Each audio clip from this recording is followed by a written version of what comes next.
அமைதியை உங்களுக்கு விட்டுச் செல்கிறேன். என் அமைதியையே உங்களுக்கு அளிக்கிறேன். நான் உங்களுக்கு தரும் அமைதி உலகம் தரும் அமைதி போன்றது அல்ல. நீங்கள் உள்ளம் கலங்க வேண்டாம், மருள வேண்டாம். நான் போகிறேன், பின் உங்களிடம் திரும்பி வருவேன் என்று நான் உங்களிடம் சொன்னதை கேட்டீர்களே. நீங்கள் என் மீது அன்பு கொண்டிருந்தால் நான் தந்தையிடம் செல்வது பற்றி மகிழ்ச்சி அடைவீர்கள். ஏனெனில் தந்தை என்னை விட பெரியவர். இவை நிகழும்போது நீங்கள் நம்புமாறு இப்போதே இவை நிகழும் முன்பே சொல்லிவிட்டேன். இனி நான் உங்களோடு மிகுதியாக பேசப் போவதில்லை.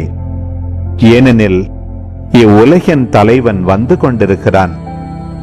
அவனுக்கு என் மேல் அதிகாரம் இல்லை. ஆனால் நான் தந்தை மீது அன்பு கொண்டுள்ளேன் என்பதையும் அவர் எனக்கு கட்டளையிட்டபடி செயல்படுகிறேன் என்பதையும் உலகு தெரிந்து கொள்ள வேண்டும்.